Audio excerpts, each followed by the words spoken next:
السلام عليكم. الفيديو اللي هنعرضه دلوقتي ده فيديو هو يعتبر الأداة اللي بيستخدموها أو الحاجة اللي بيستخدموها في معرفة الكذب الإنسان ده إذا كان كذاب ولا إذا كان صادق. هي حاجة قديمة جدا. تعالوا نتفرج على الفيديو ونشوف الناس دي بتعمل ايه والناس دي ايه البشعة او ايه حكايتها بالظبط. طبعا احنا زي ما عارفين ان الاول من اخترع البشعة او اول من عرفها هم البدو. طبعا بيقولوا على كلامهم هم وعلى ان البشعة دي بيسخنوها على نار عالية جدا وبيحطوها على لسان اي حد مثلا عنده مشكلة، ان هو مثلا بيقولوا عليه ان هو كذاب او بيقولوا عليه ان هو سرق حاجة او بيقولوا عليه ان هو في صفة مش كويسة او الكلام ده كله.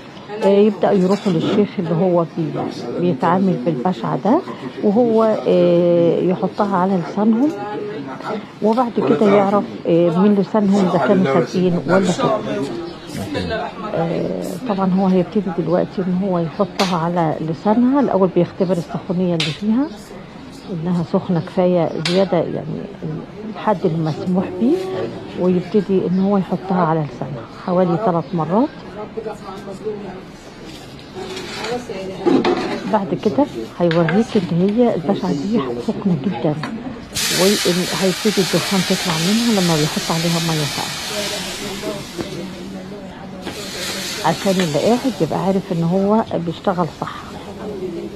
وريك النار 3 مرات. طبعا هي كده عملها على لسانها حوالي 3 مرات، وهتعمل بقها بالميه، وبعد كده هتشوف اذا كان مثلا حصل يعني اي حاجه في تغيير في اللسان ولا لا.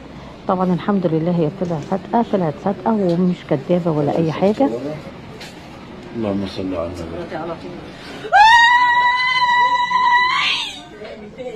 فالحمد لله هي بتزغرط ومبسوطه وفرحانه، وهي دي البشعه يا جماعه.